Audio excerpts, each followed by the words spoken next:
সবুজ পাহাড়ের ঢালে সারি সারি শোভা পাচ্ছে পাকা আনারস। কাঁধে তুরুং নিয়ে বাগান থেকে বিক্রি উপযোগী এসব আনারস সংগ্রহে ব্যস্ত জুমিয়ারা। বান্দরবান জেলার রুমা, থানচি, রোয়াংছড়ি সদর উপজেলা আর চিম্বুক, লাইমিপাড়া, ফারুকপাড়া, শৈলপ্রপাত সহ বিভিন্ন পাহাড়ে চাষ হচ্ছে আনারস। প্রতি বছর মার্চ এপ্রিল মাসে জমি প্রস্তুত করে লাগানো হয় চারা এবং মে জুন মাসে বিক্রির উপযোগী হয় আনারস। পাহাড়ের মাটি ও আবহাওয়া আনারস চাষের উপযোগী হওয়ায় এবার ফলনও হয়েছে ভালো।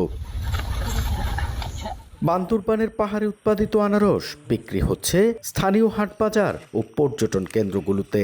জায়ান্ট কিউ আনারস আকারে বড় ও খেতে সুস্বাদু হওয়ায় বাজারে এর চাহিদাও রয়েছে ভালো। বর্তমানে প্রতি জোড়া বিক্রি হচ্ছে 100 থেকে 150 টাকায়।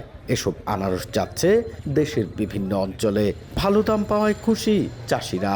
বেচা কেনা খুব ভালো আছে, এটা খুব মিষ্টি। ছোট থেকে 25 বা 20-30 কতটুকু অ্যাভেলেবেল আমরা বিক্রি করতে পারি। এখানে নিয়ে আসলে ভালো ভালো করে বিক্রি করতে পারি আমরা। পাহাড়ে আনারসের উৎপাদন বাড়াতে কৃষকদের নানা সহযোগিতার কথা জানান কৃষি বিভাগের এই কর্মকর্তা।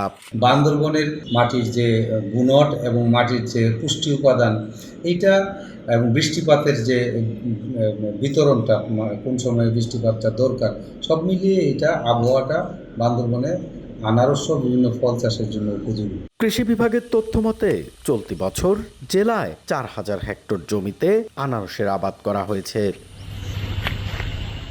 এন এ জাকির, সময় সংবাদ, বান্দরবান।